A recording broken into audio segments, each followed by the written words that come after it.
"Please don't come inside," Maria Santos whispered, her hands trembling as she worked the bread dough on the kitchen table. The afternoon heat pressed against the windows of her adobe ranch house like a living thing, but it was nothing compared to the fire she felt radiating from the man standing just behind her. Jake Harrison's presence filled the small kitchen like smoke from a wildfire. She could feel his eyes on her, could sense the barely controlled hunger in the way he watched her every movement. His weathered hands rested on either side of her waist, not quite touching, but close enough that she could feel the heat of his skin through the thin fabric of her dress. "I know I shouldn't be here." His voice was rough as desert wind, thick with want and desperation. "But I can't stay away from you anymore, Maria. You've got what I need." Maria's breath caught in her throat. She knew he wasn't just talking about the water rights that had brought him to her ranch, wasn't just talking about the spring that flowed sweet and clear through her land, while his cattle died of thirst under the merciless Arizona sun. There was something else he wanted, something that made her pulse race and her knees weak every time he looked at her with those storm gray eyes. "This isn't proper," she managed to say, though her voice lacked conviction. "People will talk. Let them talk." Jake's hands moved closer, his fingers barely brushing her sides. "Half the territory already thinks I'm a ruthless bastard who'd do anything to save his ranch. The other half thinks you're a witch who can make water flow from stone. What's one more scandal?" Maria closed her eyes, fighting against the pull she felt toward this dangerous man. Jake Harrison owned the largest ranch in 3 counties, but he was also known for his ruthless business dealings, his willingness to crush anyone who stood between him and what he wanted. 3 months ago, when the drought had started killing his cattle, he'd come to her with an offer to buy her water rights.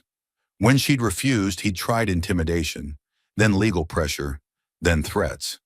But somewhere along the way, the business arrangement had become something else entirely, something hot and desperate and completely forbidden. "You're a dangerous man, Jake Harrison," she whispered, still working the dough with hands that shook. "Everyone in the territory knows what you're capable of." "Not everyone." His breath was warm against her ear. "You don't seem afraid of me. Maybe I should be." "Maybe." His voice dropped to barely a whisper. "But you're not, are you? You're the only person in 100 miles who looks at me and doesn't see a monster." Maria's hand stilled on the dough. In the 3 months since her husband Miguel had died in that terrible accident at the copper mine, she'd been the subject of every gossip and speculation in the territory. The beautiful young widow with the golden hair and the green eyes sitting alone on the most valuable water rights in Arizona. Every man for miles had tried to court her, to marry her, to convince her to sell, but none of them had made her feel like this. None of them had made her forget that she was supposed to be in mourning, that she was supposed to be virtuous and proper, and everything a good Catholic widow should be. "This is madness," she breathed. "Yes." Jake's hand settled finally on her waist, his touch sending electricity through her entire body. "But some kinds of madness are worth the risk." Outside, the wind picked up, rattling the windows and sending dust devils dancing across the parched landscape. The drought that had brought Jake Harrison to her door showed no signs of breaking, and Maria knew that every day that passed without rain meant more pressure, more desperation, more danger. But right now, standing in her kitchen with the most dangerous man in the territory's hands on her waist and his breath warm against her neck, the only thing Maria Santos could think about was how long it had been since anyone had touched her like she was something precious. How long it had been since she'd felt truly alive. "Tell me to leave," Jake whispered against her ear. "Tell me to walk out that door and never come back, and I will." Maria's hands pressed flat against the dough, flour dusting her fingers white as bone. She knew she should send him away, knew that letting him stay would mean crossing a line she could never uncross. But when she spoke, the words that came out were not the ones she'd intended. "Don't go." And Jake Harrison, the man they called the most dangerous rancher in Arizona territory, smiled against her neck and pulled her closer. But how had they gotten here? How had a business dispute over water rights become this moment of impossible desire? The answer lay in 3 months of drought, desperation, and an attraction that had been building like a storm on the horizon from the very first moment they'd laid eyes on each other. 3 months earlier, Maria Santos had been hanging laundry in the scorching morning sun when she heard the thunder of approaching horses. She shaded her eyes with one hand, watching as a group of riders crested the hill that overlooked her small ranch. Even at a distance, she recognized the lead horse and rider. Everyone in the territory knew Jake Harrison's black stallion and the way he sat a saddle like he'd been born in one. Maria's stomach tightened with apprehension. Jake Harrison didn't make social calls, and he certainly didn't ride out to isolated ranches like hers unless he wanted something. In the 3 years since she'd married Miguel Santos and moved to this remote corner of Arizona territory, she'd heard enough stories about Harrison to know he was not a man to cross. The riders approached slowly, deliberately, giving Maria time to study the man who owned more land than anyone else in 3 counties. Jake Harrison was tall and broad-shouldered, with the kind of weathered handsomeness that came from years of hard work under the desert sun. His dark hair was shot through with silver at the temples, and his storm-gray eyes missed nothing as they surveyed her small homestead. Behind him rode 4 of his ranch hands, all armed, all watching the surrounding terrain with the practiced wariness of men who'd learned that trouble could come from any direction in this harsh country. "Mrs. Santos," Jake said as he reined in his horse near her clothesline.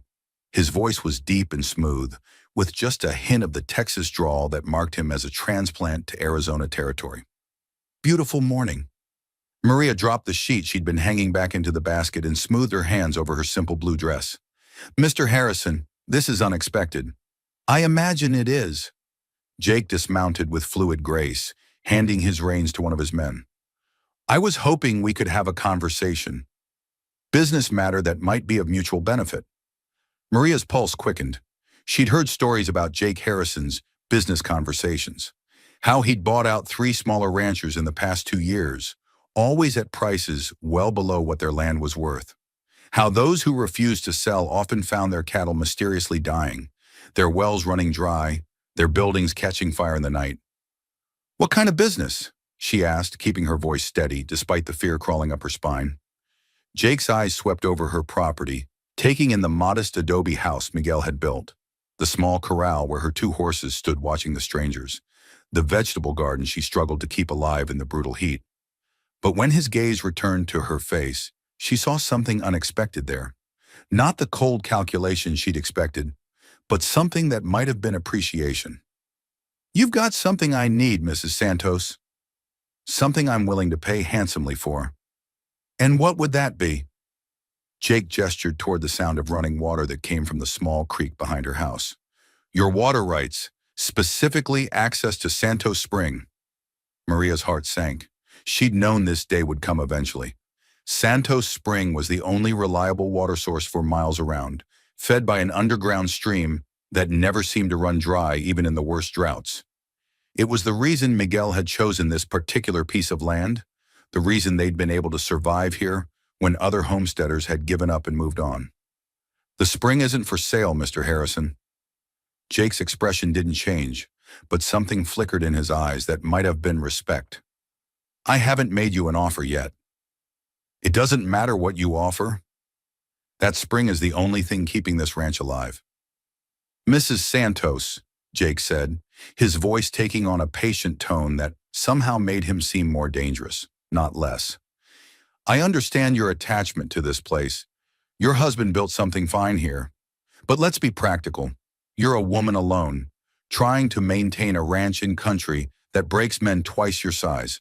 The drought's getting worse every day. How long do you think you can hold out?" Maria lifted her chin defiantly. "As long as I have to. Even if it means watching your neighbor's cattle die of thirst? Even if it means good men lose everything they've worked for because one woman is too stubborn to see reason?" The accusation hit Maria like a slap. She knew that other ranchers in the area were struggling with the drought, knew that Jake Harrison's massive operation was in trouble despite his wealth and influence. But she also knew that selling her water rights would mean giving up the only thing that kept her small ranch viable. "That's not my responsibility, Mr. Harrison." "Isn't it?" Jake stepped closer, and Maria caught the scent of leather and horse and something indefinably masculine that made her mouth go dry. "You hold the key to survival for half the ranchers in this territory. Some might say that gives you a responsibility to the community. And some might say that a man who's crushed smaller ranchers for years has no right to talk about community responsibility. The words were out before Maria could stop them, sharp and accusatory. She immediately regretted her boldness when she saw Jake's eyes narrow dangerously. His men shifted in their saddles, hands moving closer to their weapons. But instead of the anger she expected, Jake Harrison smiled. It wasn't a particularly warm smile, but it wasn't cruel either. It was the smile of a man who just discovered something interesting. "You've got fire, Mrs. Santos. I respect that. But fire without wisdom can burn down everything you're trying to protect. Is that a threat? It's a reality." Jake's voice remained calm, reasonable. "This drought isn't ending anytime soon. My cattle are dying. Other ranchers' cattle are dying. Desperate men do desperate things when their livelihoods are at stake. How long before someone decides that your water rights aren't worth respecting?" The implication hung in the air between them, like smoke from a distant fire. Maria knew he was right. She'd heard the rumors, seen the way other ranchers looked at her property with hungry eyes when they thought she wasn't watching. As long as she had water and they didn't, she was a target. "What exactly are you proposing?" she heard herself ask. "Partnership. You give me exclusive access to Santos Spring, and I'll pay you 25% of my ranch's annual profits. Plus, you get my protection. Anyone who tries to take your water by force will have to go through me first." It was a generous offer, far more than Maria had expected. 25% of the Harrison Ranch's profits would be enough to live comfortably for the rest of her life. And Jake Harrison's protection was no small thing in a territory where the law was often just a suggestion, but it would also mean giving up the independence that Miguel had died to secure for her. It would mean becoming dependent on a man whose reputation for ruthlessness was legendary. "I need time to think about it," Maria said finally. Jake nodded as if he'd expected that response. "Of course. Take all the time you need. But Mrs. Santos?" He paused, his gray eyes holding hers with an intensity that made her breath catch. "Time is a luxury none of us can afford much longer." He remounted his horse with the same fluid grace he'd shown dismounting, gathering his reins with practiced ease. "I'll be back in a week for your answer. I hope for both our sakes that it's the right one." As the riders disappeared over the hill, leaving only dust and the echo of hoofbeats behind, Maria stood frozen by her clothesline. The sheet she'd been hanging lay forgotten in the dirt at her feet, and her hands were shaking so badly she had to clasp them together to make them stop. Jake Harrison's offer was more than generous. It was probably the best deal she was likely to get from anyone. But accepting it would mean trusting a man whose word was worth only as much as his willingness to enforce it. And despite his civilized demeanor, despite the reasonable tone of his voice, Maria had seen something in his eyes that warned her Jake Harrison was not a man to cross. The question was whether he was a man she could trust with her life, her ranch, and the memory of everything Miguel had worked to build. As she bent to retrieve the fallen sheet, Maria noticed something that made her blood run cold. Hoofprints in the soft earth near her house. Recent hoofprints that didn't belong to any of the horses she'd seen that morning. Someone had been watching her property, probably for days. Someone who'd been careful to stay hidden until Jake Harrison's very public visit had given them the perfect cover to scout her defenses. Maria hurried inside and barred the door, her heart pounding with a fear that had nothing to do with business negotiations and everything to do with survival. Jake Harrison had been right about one thing. Desperate men did desperate things, and she was beginning to realize that she might be more desperate than any of them.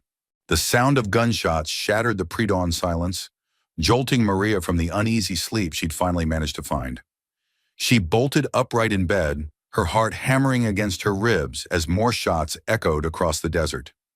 These weren't the distant pops of someone hunting rabbits. These were deliberate, methodical, and far too close to her ranch house. Maria scrambled from her bed and rushed to the window, peering through the curtains at the dim landscape outside. In the pale light of early morning, she could see shapes moving near her corral. Dark figures on horseback, circling her property like wolves around a wounded deer. Her mouth went dry as she realized what was happening. The mysterious hoof prints she'd found after Jake Harrison's visit hadn't been her imagination. Someone had been watching her ranch, planning this moment when they could strike without witnesses. Another volley of shots rang out, and Maria saw sparks fly from the metal roof of her barn. They weren't shooting at her directly, but the message was clear enough. She was trapped, outnumbered, and completely at their mercy. "Mrs. Santos," a voice called from the darkness, rough and unfamiliar. "We know you're in there. Come out and let's have ourselves a little talk about water rights." Maria's blood turned to ice. She recognized the voice now. Bill Garrett, one of the smaller ranchers whose spread bordered hers to the east. Miguel had always said Garrett was the type of man who'd rather steal what he wanted than work for it, but she'd never imagined he'd be bold enough to attack a woman's homestead in broad daylight. "You've got something we need, lady," Garrett continued, "and we're prepared to take it one way or another." Maria grabbed Miguel's old rifle from its place above the fireplace, checking to make sure it was loaded. Her hands shook as she worked the lever action, the metallic sound seeming impossibly loud in the quiet house. She'd learned to shoot during her first year in Arizona territory, but she'd never had to use the skill against another human being. "I've got nothing to say to you, Bill Garrett," she called back, surprised by how steady her voice sounded. "You're trespassing on my land." Laughter echoed from the yard, cold and mocking. "Trespassing? Mrs. Santos, there ain't no law out here but what we make ourselves, and we've decided that hoarding water while honest men's cattle die is a crime that needs punishing." More shots peppered the side of her house, splintering wood and sending adobe dust flying. Maria ducked away from the window, her mind racing. There had to be at least 6 men out there, maybe more. Even if she was the best shot in the territory, she couldn't fight them all. "Tell you what, lady," Garrett shouted, "you deed over them water rights to me, and we'll ride out peaceful like. Nobody has to get hurt. And if I refuse? Well now, that'd be a shame. Pretty woman like you, all alone out here. A lot of accidents can happen to folks who don't have neighbors looking out for them." The threat was unmistakable, and Maria felt a chill that had nothing to do with the cool morning air. She'd heard stories about what happened to isolated homesteaders who crossed the wrong people. Bodies found weeks later, burned-out buildings, mysterious disappearances that were never investigated too closely. She was considering her increasingly limited options when she heard something that made her heart leap with hope. The thunder of approaching hoofbeats coming fast from the direction of the main trail. A lot of hoofbeats, more than Garrett's small gang could account for. "What the hell?" she heard one of Garrett's men curse. "Boss, we got company coming." Maria risked another look through the window and saw a sight that flooded her with relief. Jake Harrison and his men were riding hard toward her ranch, their horses eating up the ground in long, powerful strides. Even in the dim morning light, she could see the grim determination on Jake's face and the way his hand rested easy on his gun. "Bill Garrett," Jake's voice carried across the desert like thunder.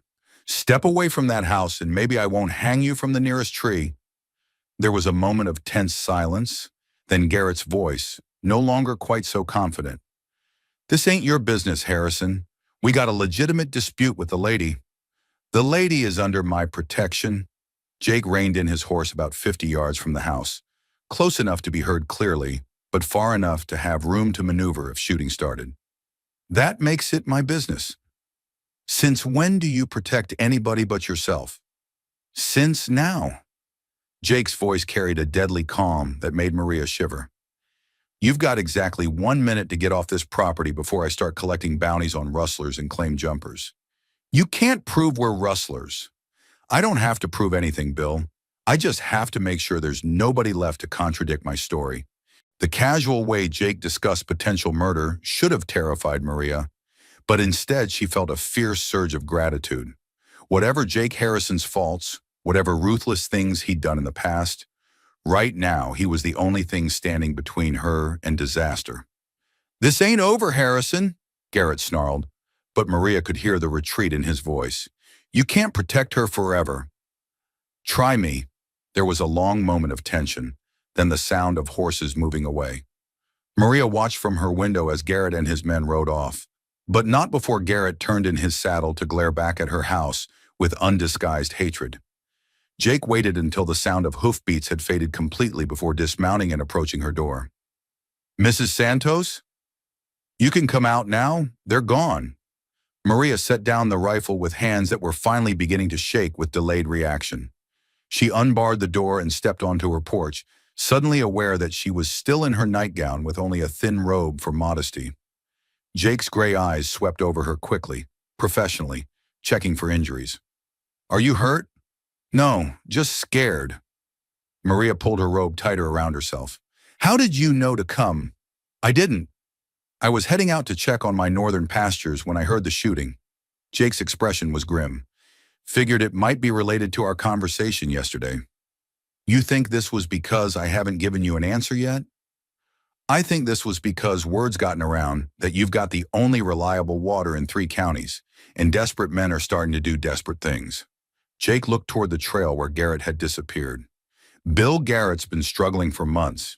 He's probably figured that taking your water rights by force is easier than buying them fair and square. And you just happened to be in the neighborhood to stop him? Jake's eyes met hers, and Maria saw something there that made her breath catch. Not just concern for a neighbor, but something more personal, more intense. Mrs. Santos, I'd like to say I was just being a good Samaritan, but that wouldn't be entirely honest. He paused, seeming to choose his words carefully. The truth is, I've been keeping an eye on your place ever since our meeting yesterday. Had a feeling something like this might happen. You've been watching me? I've been protecting you. There's a difference. Maria stared at him, trying to reconcile this protective behavior with the ruthless reputation that preceded Jake Harrison everywhere he went. Why would you do that?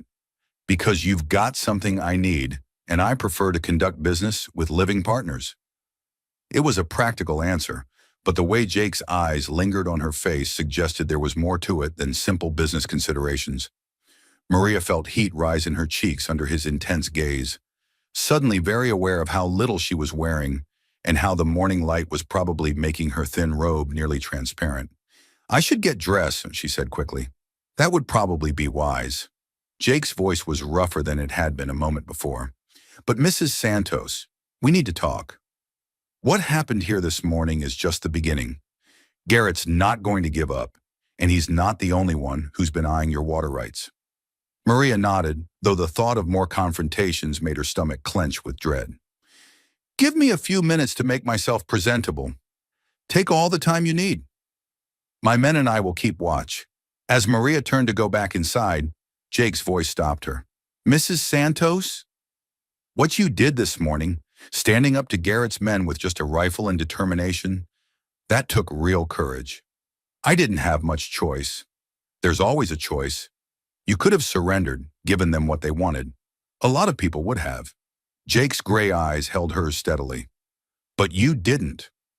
You fought back. I respect that. Something in his tone made Maria's pulse quicken again, but this time it wasn't fear. There was admiration in Jake Harrison's voice, and something else that made her feel warm all over, despite the cool morning air. I'll be back in a few minutes, she managed to say. Inside the house, Maria leaned against the closed door and tried to catch her breath. The morning's events had shaken her more than she wanted to admit, but it wasn't just fear that had her heart racing. It was the memory of Jake Harrison's eyes on her, the way his voice had gentled when he'd spoken about her courage, the protective fury she'd seen in his face when he'd confronted Garrett. Jake Harrison was exactly the kind of man her late husband had warned her about. Dangerous, ruthless, used to taking what he wanted by whatever means necessary. But he'd also just risked his own safety to protect her from men who would have shown her no mercy. As she dressed quickly in her most practical riding outfit, Maria found herself thinking about Jake's business proposition with new eyes. Partnership with him would mean safety, financial security, and protection from men like Bill Garrett. But it would also mean binding herself to a man whose reputation was built on violence and intimidation. The question was whether Jake Harrison was offering protection or simply a more civilized form of the same threat Garrett had made. And the disturbing truth was that Maria was beginning to find the idea of being under Jake Harrison's protection far more appealing than it should have been. When she emerged from the house 20 minutes later, properly dressed and with her hair pinned up in a severe bun, Jake was waiting by her well. He'd removed his hat and was running his fingers through his dark hair, studying the clear water that bubbled up from the spring with obvious longing. Quite a sight, isn't it? Maria said, joining him by the well. Even in the worst drought, it never stops flowing. It's beautiful, Jake agreed, but when she looked at him, his eyes were on her face, not the water. Mrs. Santos, I meant what I said about needing to talk. What happened this morning changes things. How so? Because now everyone in the territory knows that you're vulnerable, and they know that I'm willing to protect you. That makes you a target and me an obstacle to anyone who wants your water. Maria felt a chill of apprehension. Are you saying I'm in more danger now than I was before? I'm saying the stakes just got a lot higher for both of us. Jake replaced his hat and turned to face her fully. Mrs. Santos, I'm going to ask you something, and I need you to think carefully before you answer. What is it? Do you trust me? The question hung in the air between them like smoke from a gun barrel. Maria stared into Jake Harrison's storm-gray eyes, searching for some sign of his true intentions. She saw strength there, and intelligence, and something that might have been genuine concern for her welfare. But she also saw shadows of the ruthless man who'd built an empire by crushing anyone who stood in his way. I don't know, she answered honestly. Jake nodded as if he'd expected that response. Fair enough. But Mrs. Santos, whether you trust me or not, you're going to have to make a choice. You can keep trying to go it alone, which means more visits from men like Bill Garrett, or you can accept my protection and everything that comes with it. And what does that include exactly? Jake was quiet for a long moment, studying her face with an intensity that made her pulse quicken. When he spoke, his voice was low and rough, with something that sounded almost like hunger. It includes whatever it takes to keep you safe. Whatever it takes to make sure no one else ever threatens what's mine. The possessive edge in his voice should have alarmed her, but instead Maria felt a dangerous thrill run through her entire body. She was playing with fire, and she knew it. But after 3 months of loneliness and fear, after this morning's terrifying confrontation, the idea of belonging to someone strong enough to protect her was almost irresistible. I need more time to think, she heard herself say. Time's a luxury we may not have much of. Jake moved closer, close enough that she could smell leather and horse and the distinctly masculine scent of his skin. But I'll give you what I can. Just remember, Mrs. Santos, some decisions can't be unmade once they're made. As he walked back toward his horse, Maria found herself watching the confident way he moved, the easy authority in his bearing. Jake Harrison was dangerous, no question about that. But right now he was also the only thing standing between her and the wolves. The question was whether accepting his protection would save her or simply deliver her into the hands of the most dangerous predator of all. For 2 weeks after the attack, Jake Harrison's men became a constant presence around Maria's ranch. She would see them riding the perimeter of her property at dawn and dusk, silent sentinels who materialized from the desert heat like mirages. They never approached the house directly, never spoke to her, but their presence was unmistakable and strangely comforting. Jake himself came by every few days, always with some practical excuse, checking on her well, inspecting her fence line for damage, bringing news from town. But Maria was beginning to recognize the real reason for his visits in the way his gray eyes lingered on her face, the way his voice gentled when he spoke her name.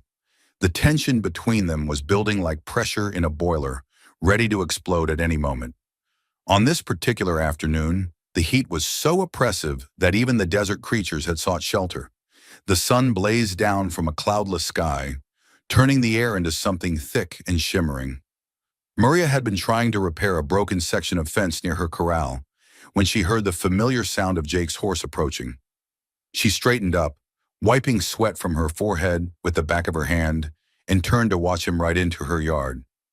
Even in the punishing heat, Jake Harrison looked cool and controlled, sitting his black stallion with the easy confidence of a man born to command. Mrs. Santos, he said, dismounting and tipping his hat. Hot work for a lady. Someone has to do it. Maria gestured toward the broken fence rail she'd been trying to mend. The posts are solid, but this rail split in the heat. Jake moved to examine her work, standing close enough that she could smell the leather and sage scent of his skin. You're using the wrong kind of wire. This stuff will snap the first time a horse puts pressure on it. It's what I can afford. Jake was quiet for a moment, studying the makeshift repair with professional interest. I've got better wire back at my place. Stronger. Would last you years instead of months. I can't afford to buy quality materials right now. Who said anything about buying? Jake's eyes met hers, and Maria felt that familiar flutter of awareness low in her belly. Call it an investment in our future partnership. Maria set down her tools and faced him directly. Mr. Harrison, I still haven't given you an answer about your business proposition. I know, I'm not pressuring you for one. Aren't you? Posting guards around my ranch, bringing me supplies, making yourself indispensable. If that's not pressure, what would you call it? Jake was quiet for a long moment, his storm gray eyes searching her face. When he spoke, his voice was rougher than usual, thick with something that might have been frustration or desire. I'd call it a man trying to take care of a woman who's too stubborn to admit she needs taking care of. The words hung in the superheated air between them, loaded with implications that made Maria's pulse race. She knew she should step back, should maintain the proper distance between them, but instead she found herself moving closer. I've been taking care of myself just fine, Mr. Harrison.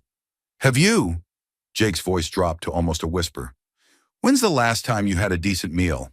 When's the last time you slept through the night without worrying about raiders or claim jumpers or any of the 100 other dangers that threaten a woman alone? That's not your concern, isn't it? Jake reached out and touched her cheek with the backs of his fingers, a gentle caress that sent electricity shooting through her entire body. Maria, everything about you has become my concern. The use of her first name, spoken in that rough, intimate tone, nearly undid her completely. Maria closed her eyes, fighting against the pull she felt toward this dangerous man. When she opened them again, Jake's face was closer than before, close enough that she could see the flecks of gold in his gray eyes. This is madness, she whispered. Yes, Jake agreed, his thumb tracing the line of her cheekbone. But some kinds of madness are worth the risk. Before Maria could respond, the sound of approaching horses shattered the moment. Jake dropped his hand and stepped back just as 3 riders appeared over the ridge. Maria recognized them immediately, Sheriff Tom Bradshaw and 2 of his deputies, their badges glinting in the harsh sunlight. Afternoon, Mrs. Santos, Bradshaw called as he reined in his horse near the house. His eyes moved between Maria and Jake with obvious interest. Mr. Harrison, didn't expect to find you here. Business, Jake replied smoothly, his voice betraying nothing of the intimate moment they'd just shared. Mrs. Santos has been having some trouble with her fence line. Sheriff Bradshaw was a thin, nervous man who'd held his position more through political connections than actual law enforcement ability. Maria had always suspected he was more concerned with keeping the peace than pursuing actual justice, which made his visit today particularly ominous. I'm afraid I have some bad news, Mrs. Santos, Bradshaw continued. There's been another attack on a homestead about 10 miles south of here, the Peterson place. They hit during the night, burned out the family, took their livestock. Maria felt her blood turn cold. The Petersons were decent people, hard-working homesteaders who'd been struggling with the drought like everyone else. Was anyone hurt? Tom Peterson took a bullet in the shoulder, but he'll live. His wife and kids are shaken up pretty bad, though. Bradshaw's eyes narrowed as he studied Maria's face. Thing is, Mrs. Santos, we have reason to believe the same gang that hit the Petersons might be planning to come after you next. What kind of reason? Jake asked, his voice sharp with concern. We found this nailed to a tree near the Peterson place. Bradshaw pulled a folded piece of paper from his vest pocket and handed it to Maria. Thought you should see it. Maria unfolded the paper with hands that trembled slightly. The message was written in crude block letters, but the words were clear enough. The Santos woman is next. Her water belongs to men who can defend it. Bill Garrett, Jake said, reading over her shoulder. His voice was deadly quiet. That's his style. Now, we don't know for sure it was Garrett, Bradshaw said quickly. Could be anyone. It was Garrett. Jake's hand moved to rest on his gun butt. Sheriff, what are you planning to do about this? Bradshaw shifted uncomfortably in his saddle. Well, that's partly why I'm here. Mrs. Santos, I think it might be best if you came into town for a while. Stay at the hotel until we can track down whoever's responsible for these attacks. Absolutely not. Maria's response was immediate and fierce. I won't be driven from my home by threats. Ma'am, with respect, you're a woman alone out here. If a gang comes calling in the middle of the night, then they'll find me ready for them." Maria lifted her chin defiantly. "This is my land, Sheriff. My husband died to secure it, and I won't abandon it because some coward tries to frighten me with anonymous threats." Bradshaw looked to Jake for support. "Mr. Harrison, surely you can see reason. Talk some sense into her." "The lady's made her position clear, Sheriff." Jake's voice was calm, but Maria could hear steel underneath. "And she won't be facing any threats alone." "Meaning?" "Meaning anyone who wants to hurt Mrs. Santos will have to go through me first." The declaration hung in the air like a challenge. Sheriff Bradshaw's face paled as he realized the implications of what Jake was saying. Everyone in the territory knew Jake Harrison's reputation, knew what happened to men who crossed him. "Mr. Harrison, I appreciate your concern for Mrs. Santos," Bradshaw said carefully, "but I can't have private citizens taking the law into their own hands." "Then do your job, Sheriff." Jake's voice was dangerously quiet. "Find the men responsible for these attacks and stop them before more innocent people get hurt." "I'm doing everything I can, but are you? Because from where I'm standing, it looks like you're more interested in moving Mrs. Santos off her land than protecting her on it." The accusation hit home. Bradshaw's face flushed red with anger and embarrassment. "That's not fair, Harrison. I'm trying to keep everyone safe." "Then keep them safe. Don't ask them to abandon everything they've worked for because you can't handle a few two-bit raiders." The tension between the two men was thick enough to cut with a knife. Maria could see that Bradshaw wanted to challenge Jake's words, but he also knew better than to pick a fight with the most dangerous man in 3 counties. "Mrs. Santos," Bradshaw said finally, turning his attention back to her, "I strongly advise you to reconsider. If something happens to you out here, nothing will happen to her." Jake's voice carried absolute certainty. "I give you my word on that, Sheriff." Bradshaw studied Jake's face for a long moment, then nodded reluctantly. "Very well, but I wanted on record that I advised against this course of action." After the sheriff and his deputies had left, Maria found herself alone with Jake once again. The interrupted moment from earlier hung between them, unfinished and charged with possibility. "You didn't have to do that," Maria said softly. "Make such a public commitment to protect me." "Yes, I did." Jake moved closer, his gray eyes intense. "Maria, I meant what I said. No one will hurt you while I'm alive to prevent it." "But why?" "We barely know each other." Jake was quiet for a long moment, studying her face with an expression that made her breath catch. "Don't we? I feel like I've been waiting my whole life to meet someone like you." The admission was spoken so quietly that Maria almost wasn't sure she'd heard it correctly, but the look in Jake's eyes left no doubt about his sincerity. "Jake," she began, but he shook his head. "You don't have to say anything." "Not yet. But Maria, I want you to know that my offer of partnership isn't just about business anymore. It's about building something together, something that could last." Before Maria could respond, Jake tipped his hat and walked back toward his horse.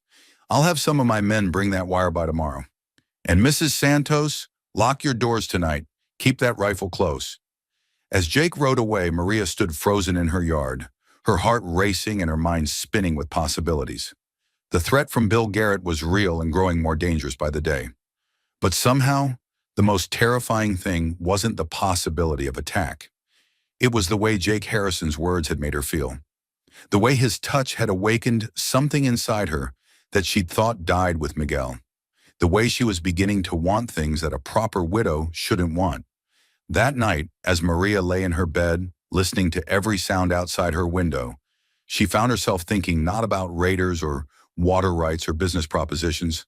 She was thinking about the look in Jake Harrison's eyes when he'd promised to protect her, and about how much she wanted to believe that a man like him could really keep such a promise. The attack came 3 nights later, just as Jake had predicted. Maria woke to the acrid smell of smoke and the terrifying crackle of flames. Through her bedroom window, she could see an orange glow dancing against the night sky. Her barn was on fire. She threw on her robe and boots, grabbing Miguel's rifle as she rushed outside. The scene that greeted her was chaos incarnate. Dark figures moved through the smoke like demons, some trying to drive off her horses while others fed the flames that were consuming her winter hay supply. "There she is!" a voice shouted from the darkness. "Take her alive!" Maria raised her rifle and fired at the nearest shadow, satisfaction flooding through her when she heard a sharp cry of pain. But there were too many of them, and they were closing in from all sides. "Drop the gun, lady!" Bill Garrett stepped into the light cast by the burning barn, his face twisted with triumph and malice. "You've caused me enough trouble. Go to hell, Garrett." Maria swung the rifle toward him, but before she could fire, someone tackled her from behind. She went down hard, the weapon flying from her hands as she hit the packed earth of her yard. Strong hands grabbed her arms, hauling her upright despite her struggles. "That's enough!" Garrett snarled, backhanding her across the face hard enough to make her ears ring. "You should have taken my offer when you had the chance." Blood trickled from Maria's split lip, but she met his gaze defiantly. "I'll never sell to you. Not if you torture me for 100 years. "We'll see about that." Garrett nodded to his men. "Tie her up. We'll take her back to the line shack and see how long her stubbornness lasts." That's when the sound of thundering hoofbeats cut through the night, followed by the distinctive crack of rifle fire. Jake Harrison and his men came out of the darkness like avenging angels, their guns blazing as they charged into Garrett's scattered forces. "Let her go!" Jake's voice boomed across the yard, deadly and implacable. "Last warning!" Garrett spun toward the sound, his gun clearing leather with practiced speed, but Jake was faster. His shot took Garrett in the shoulder, spinning him around and sending his weapon flying into the dust. The battle was brief but vicious. Jake's men were better trained, better armed, and fighting with the fury of soldiers protecting something precious. Within minutes, 3 of Garrett's raiders lay dead in the dirt, and the rest had either fled or surrendered. Jake dismounted before his horse had fully stopped, his eyes searching frantically until they found Maria. She was kneeling in the dust where Garrett's men had dropped her, her robe torn and dirty, blood on her face from Garrett's blow. Maria. Her name on his lips was prayer and curse combined. Jake dropped to his knees beside her, his hands gentle as they touched her face, checking for injuries. "Are you hurt?" "I'm all right." But Maria's voice shook despite her brave words. "My barn can be rebuilt." Jake's arms came around her, pulling her against his chest with desperate relief. "You can't be." For a moment, Maria allowed herself to sink into his embrace, drawing strength from his solid warmth. She could feel his heart pounding against her cheek, could smell the familiar scent of leather and sage that always surrounded him. "How did you know?" she whispered. "I've had men watching the ridgelines." "When we saw the smoke." Jake's voice was rough with emotion. "I thought I was too late." "But you weren't." Maria pulled back to look at him, seeing something in his gray eyes that made her breath catch. It wasn't just relief or even concern. It was something much deeper, much more dangerous. "No," Jake agreed quietly. "I wasn't." Across the yard, Bill Garrett was struggling to sit up, clutching his wounded shoulder and glaring at them with pure hatred. "This isn't over, Harrison," he snarled. "The territorial governor will hear about this. You can't just gun down honest ranchers." Jake's expression went deadly cold. He stood slowly, his hand moving to his gun with deliberate menace. "Honest ranchers don't burn out women in the middle of the night, Bill. She's been hoarding water while good men's cattle die. Someone had to do something. And someone did." Jake's voice was soft as silk and twice as dangerous. "They sent me." Garrett's face went pale as he realized his situation. Jake Harrison's reputation was legendary throughout the territory, and everyone knew that men who crossed him tended to disappear permanently. "Now you listen to me very carefully," Jake continued, stepping closer to the wounded man. "You're going to gather up what's left of your sorry excuse for a gang, and you're going to ride out of this territory tonight. If I ever see you on Mrs. Santos' land again, if I even hear that you've been asking questions about her, I'll hunt you down like the rabid animal you are. You can't just..." "I can do whatever I want, Bill. That's the difference between you and me." Jake's smile was cold as winter. "You operate outside the law because you're too weak to work within it. I operate outside the law because I'm strong enough to be a law unto myself." Garrett opened his mouth to argue, but one of Jake's men stepped forward and hauled him roughly to his feet. Boss wants you gone, the cowhand said simply. I'd suggest you listen.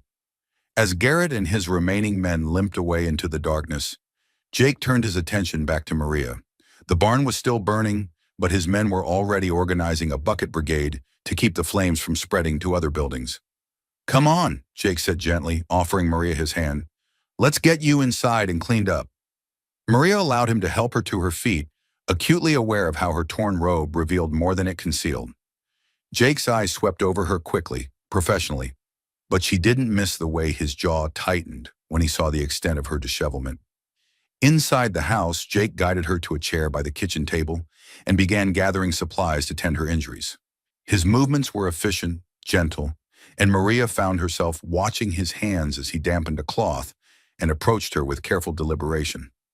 This might sting, he warned, dabbing at the cut on her lip with surprising tenderness. I've had worse. But Maria's voice came out breathier than she'd intended, affected by his proximity and the gentle touch of his fingers. Have you? Jake's eyes met hers and something passed between them that had nothing to do with first aid. Seems to me you've had more than your share of pain lately.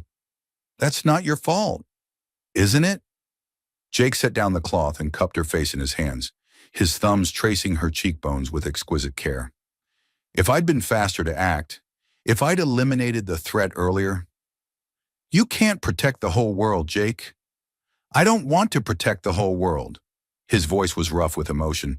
I just want to protect you. The words hung in the air between them, loaded with implications that made Maria's pulse race. She was acutely aware of how close he was, how his gray eyes seemed to see straight through to her soul. Jake, she began, but he shook his head.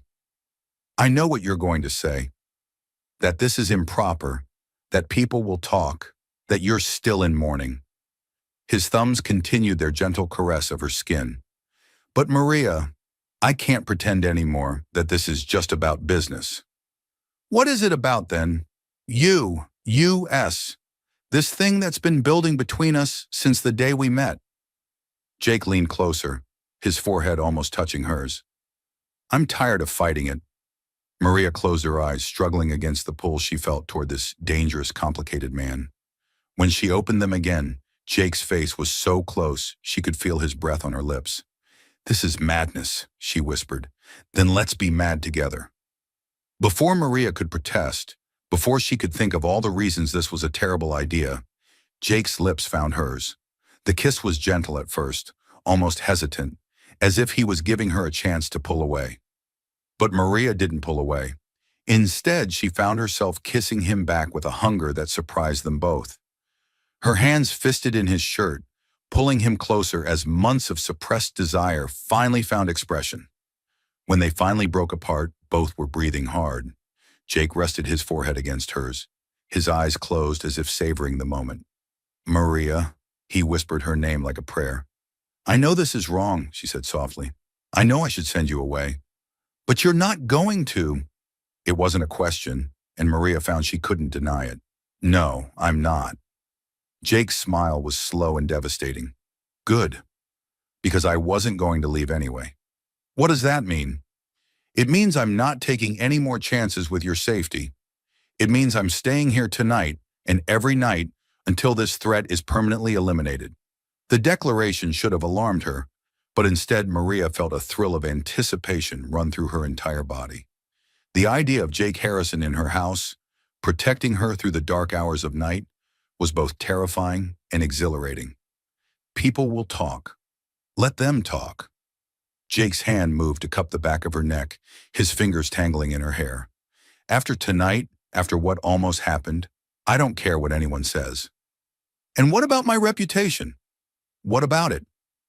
You're a woman alone, under threat from dangerous men. No one can fault you for accepting protection. It was a reasonable argument, but Maria knew there was more to it than simple protection. The way Jake was looking at her, the heat in his gray eyes promised complications that went far beyond mere business arrangements. Jake, she said carefully, if you stay here, if this goes where I think it's going. Where is it going, Maria? The question hung between them, pregnant with possibility. Maria stared into his eyes, seeing her own desire reflected there.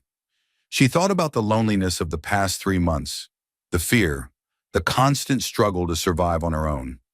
And she thought about how alive she felt when Jake Harrison touched her. "I don't know," she admitted, "but I know I don't want to find out alone."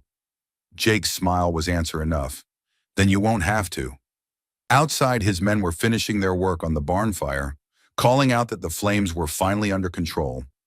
But inside the small kitchen, a different kind of fire was just beginning to burn, and Maria Santos was no longer sure she wanted to put it out. Dawn came too slowly and too quickly at the same time. Maria had barely slept, acutely aware of Jake's presence in her front room, where he'd insisted on keeping watch through the night. Every sound from beyond her bedroom door made her pulse quicken. The creak of floorboards as he moved around, the soft scrape of a chair being repositioned, the gentle clink of his coffee cup against the table. She'd lain in her narrow bed, staring at the ceiling and thinking about the kiss they'd shared in her kitchen. The memory of it burned through her like wildfire, making her skin feel too tight and her breathing shallow. Jake Harrison had awakened something in her that she'd thought died with Miguel, something hungry and desperate and completely improper for a woman still wearing morning clothes. When she finally emerged from her bedroom, properly dressed in her most conservative day dress, with her hair pinned severely back, Jake was standing by her kitchen window watching the sunrise. He'd removed his gun belt and hat, and his dark hair was mussed as if he'd been running his fingers through it. "Good morning," Maria said softly, not trusting her voice to be steady. Jake turned at the sound, and the look in his gray eyes made her breath catch. There was heat there, banked but unmistakable, and something else that might have been possession. "Morning." His voice was rougher than usual, thick with exhaustion and unspoken desire. "Sleep well?" "Not particularly." "You?" "Not at all." Jake's smile was wry and self-deprecating. "Hard to sleep when all I can think about is kissing you again." The admission hung in the air between them, bold and dangerous. Maria felt heat rise in her cheeks, but she didn't look away from his intense gaze. "Jake, about last night—" "Don't." He stepped closer, close enough that she could smell the familiar scent of leather and sage that always surrounded him. "Don't tell me it was a mistake, or that we got carried away in the heat of the moment. Don't make excuses for something that felt more right than anything I've done in years." Maria's hands twisted together in front of her, fighting against the pull she felt toward him. "It's not that simple, isn't it? You're a woman, I'm a man, and we want each other. Everything else is just noise. Everything else is my reputation, my standing in the community, the memory of my husband." "Your husband has been dead for 3 months, Maria." Jake's voice was gentle but firm. "How long are you going to use his memory as an excuse to avoid living?" The words stung because they hit too close to home. Maria had been hiding behind her widow's weeds and proper mourning behavior, but the truth was that her marriage to Miguel had been more about companionship than passion. They'd been friends who'd cared for each other, but she'd never felt for Miguel the desperate hunger that Jake Harrison awakened in her with just a look. "I need coffee," she said abruptly, moving toward the stove to escape his penetrating gaze. "Maria." Jake caught her wrist as she passed him, his fingers warm and strong around her pulse point. "Look at me." She turned reluctantly, her heart hammering against her ribs as she met his eyes. "I'm not going anywhere," he said quietly. "Not until you're safe. Not until this thing between us is resolved. You can fight it all you want, but it's not going away." Before Maria could respond, the sound of approaching horses interrupted them.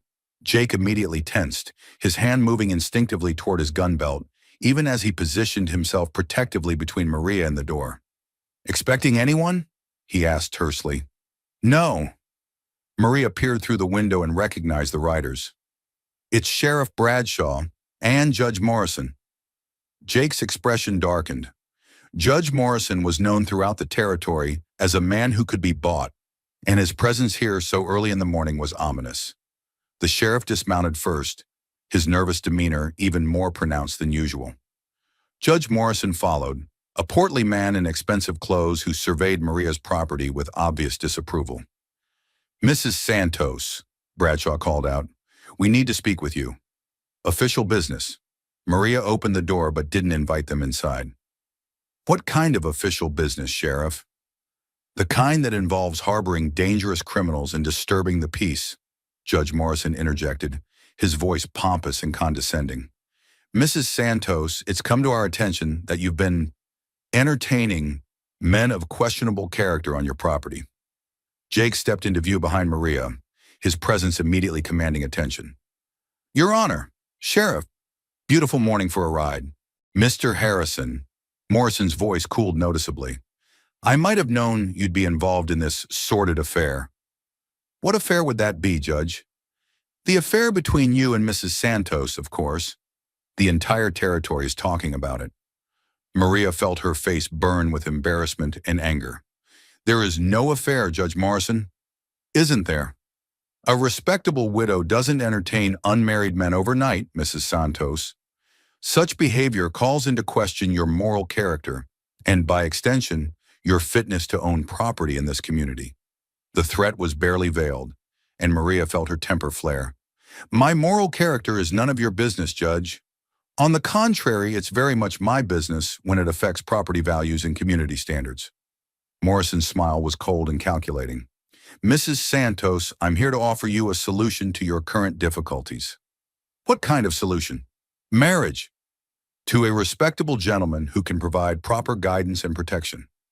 Morrison gestured toward a third rider who'd remained mounted. Mr. Garrett has expressed interest in making an honest woman of you. Maria's blood turned to ice as she recognized the man on horseback.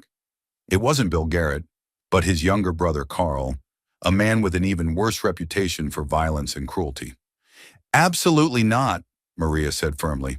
I wouldn't marry Carl Garrett if he were the last man in the territory. Mrs. Santos, Sheriff Bradshaw said uncomfortably, Mr. Garrett is willing to overlook your indiscretions and offer you the protection of his name. The protection of his name? Jake's voice was deadly quiet. Sheriff, are you suggesting that Mrs. Santos needs protection from me?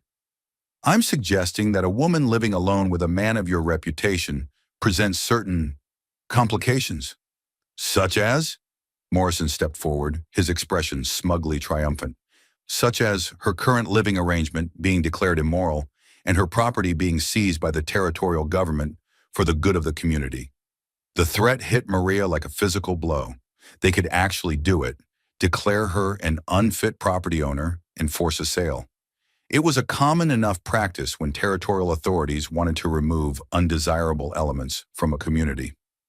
On what grounds, Jake demanded? Moral turpitude, corrupting community standards. Take your pick. Morrison's smile widened. Unless, of course, Mrs. Santos chooses to accept Mr. Garrett's generous proposal. Maria looked at Carl Garrett, sitting his horse with the same arrogant sneer his brother had worn.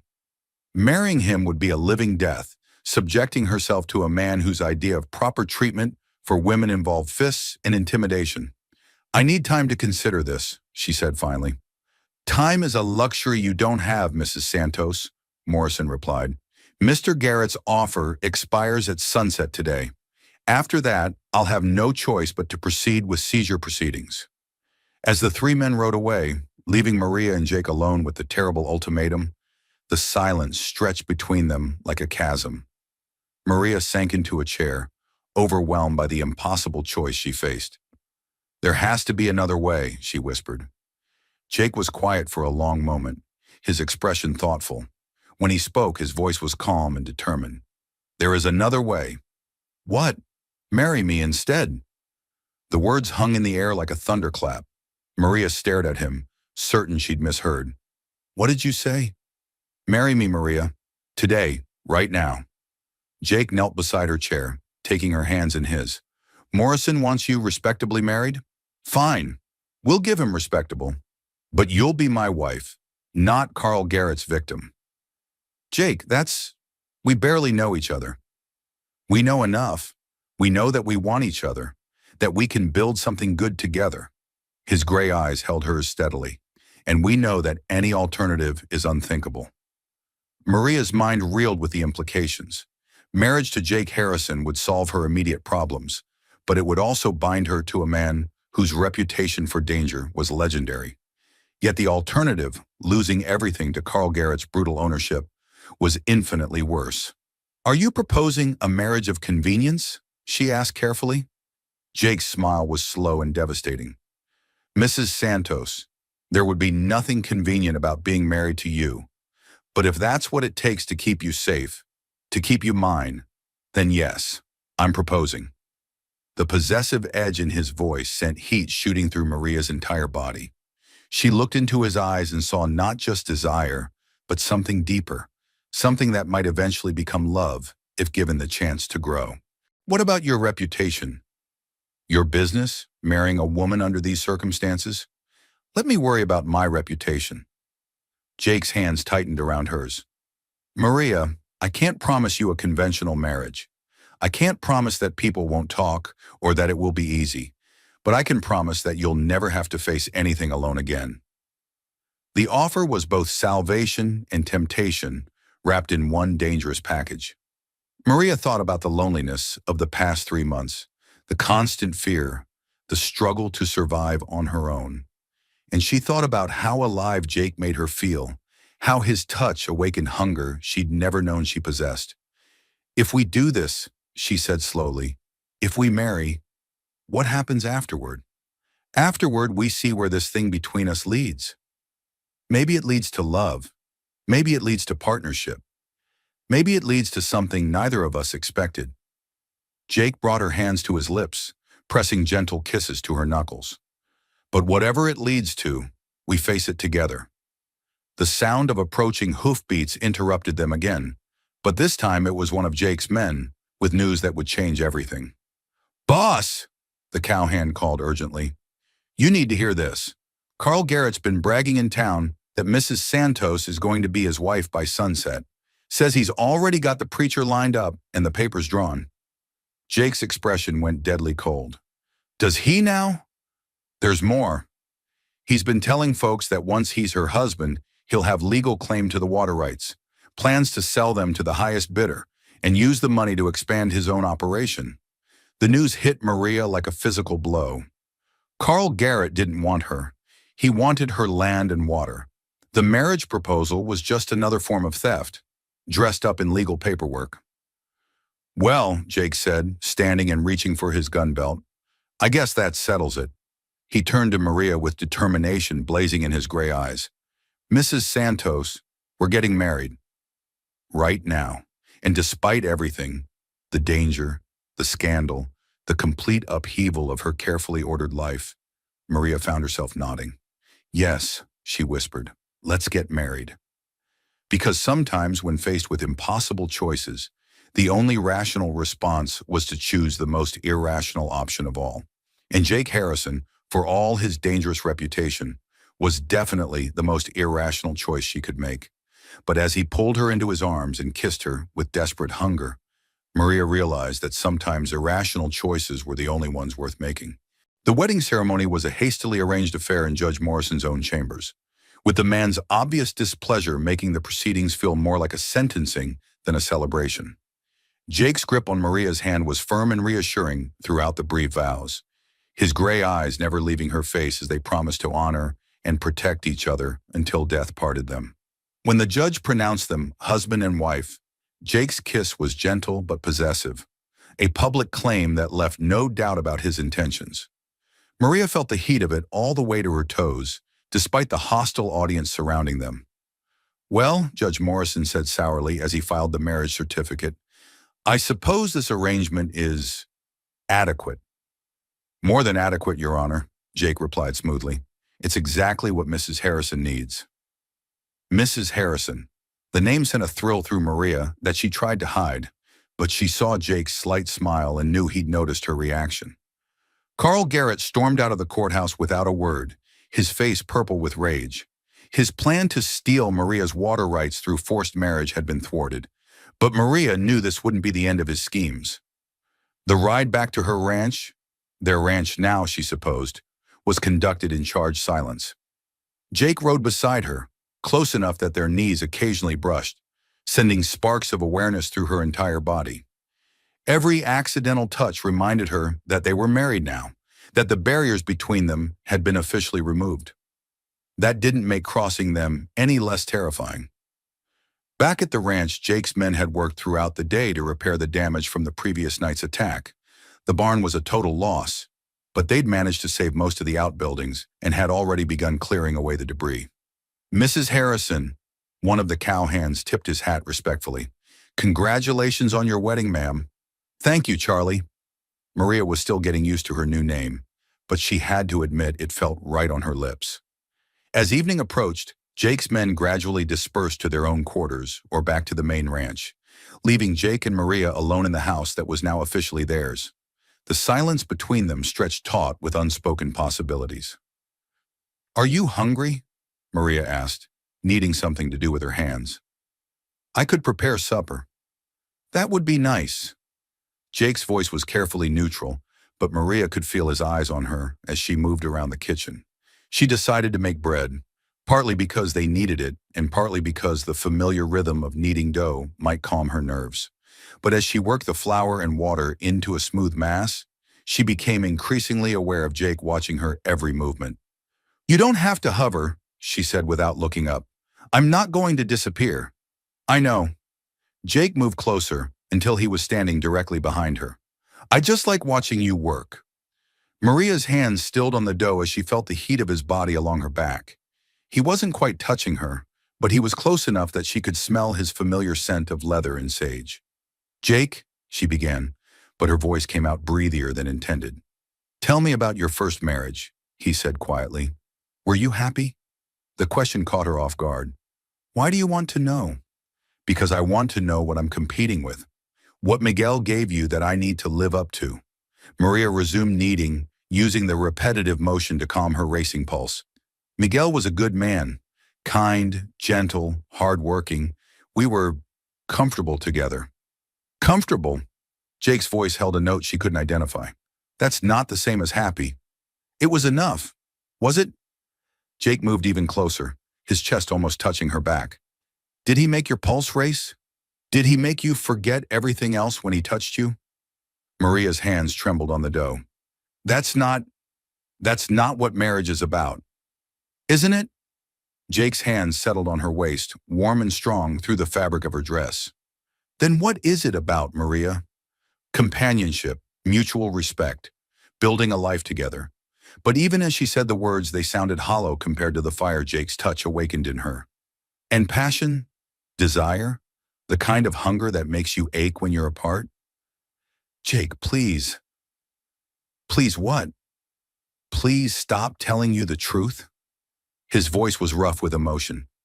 "Maria, I've wanted you since the moment I saw you hanging laundry in your yard. Not just your water rights, not just your land. You."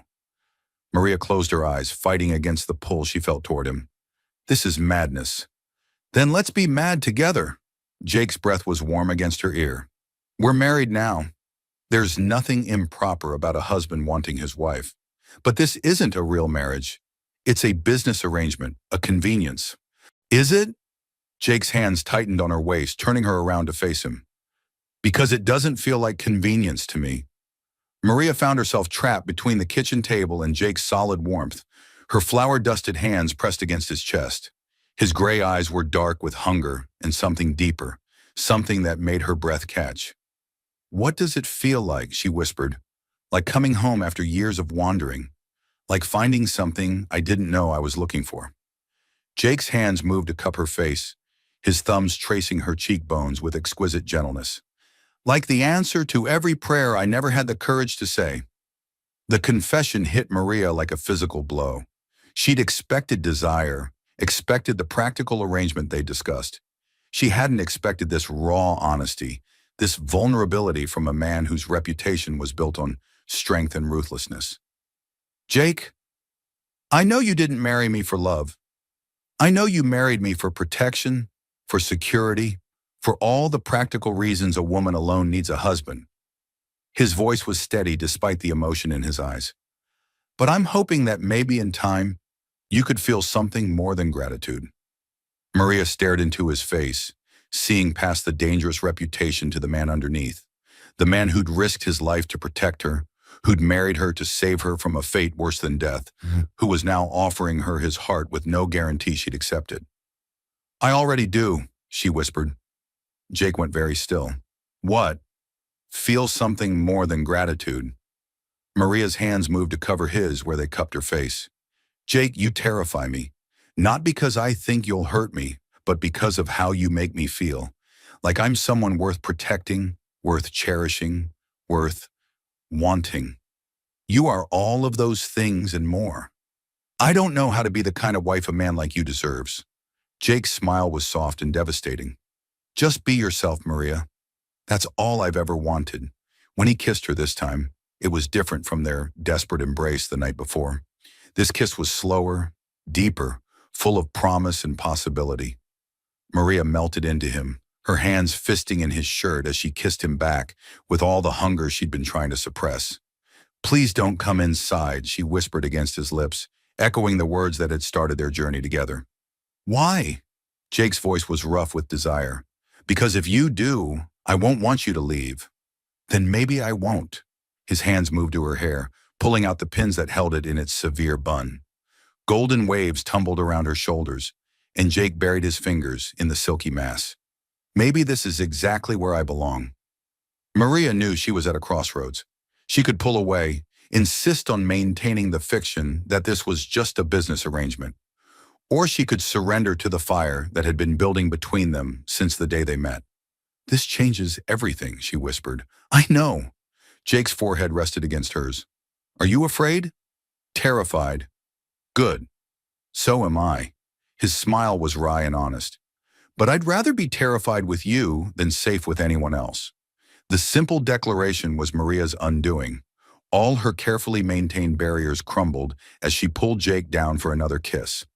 This one hungry and demanding and full of all the desire she'd been trying to deny. Stay, she whispered against his lips. Please stay. Wild horses couldn't drag me away.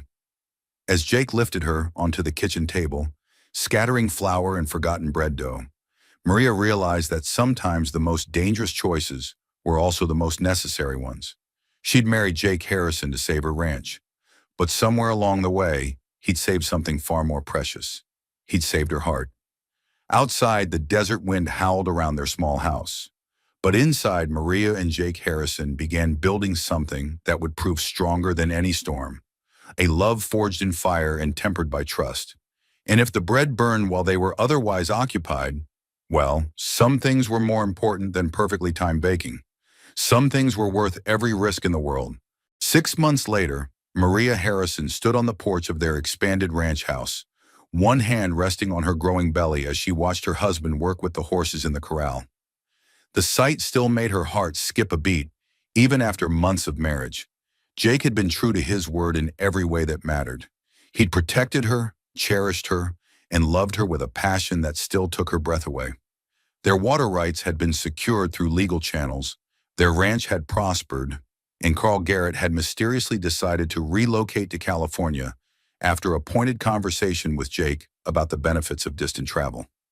Mrs. Harrison, a familiar voice interrupted her thoughts. She turned to see a young woman approaching on foot, carrying a worn traveling bag and wearing the desperate expression Maria remembered all too well. Yes, my name is Sarah Mitchell. I've heard that you and your husband help women who need a fresh start. Maria smiled, thinking of the network of protection Jake had quietly built throughout the territory. Their ranch had become a sanctuary for women escaping dangerous situations, and Jake had earned a new reputation as a man who protected the innocent rather than preying on them. Come inside, Maria said warmly. Let's get you some food and a safe place to rest. Then you can tell us how we can help. As she led the young woman into their home, Maria felt the familiar warmth of purpose. She and Jake had found something worth building together, not just a ranch or a business, but a legacy of protection and second chances. And if their own second chance had started with forbidden desire in a kitchen, well, sometimes the best love stories began with the most improper circumstances. Sometimes the most dangerous man in the territory was exactly what a woman needed to feel truly safe. Sometimes the most dangerous storms bring exactly what we need to survive. Maria Harrison had learned that lesson the hard way, discovering that the man everyone feared was exactly the protection she needed. Their love story began with desperation and blossomed into something deeper than either had dared to hope for. Jake Harrison proved that even the most ruthless men could change when they found something worth protecting. His reputation as a dangerous rancher became secondary to his role as Maria's devoted husband and protector of the innocent. Together, they built not just a successful ranch, but a sanctuary where broken hearts could heal and new beginnings could take root. From a business proposition over water rights to stolen moments in a flour-dusted kitchen, their journey showed that love doesn't always arrive with perfect timing or proper circumstances. Sometimes it comes wrapped in danger, disguised as necessity, and demanding everything we thought we knew about ourselves. Maria learned that being properly widowed was far less satisfying than being improperly alive. And Jake discovered that the most valuable thing he could possess wasn't land or water rights, but the heart of a woman brave enough to see past his reputation to the man underneath. Their story reminds us that second chances often come from the most unexpected places, and that sometimes the person who seems most dangerous is actually the one who can keep us safest of all.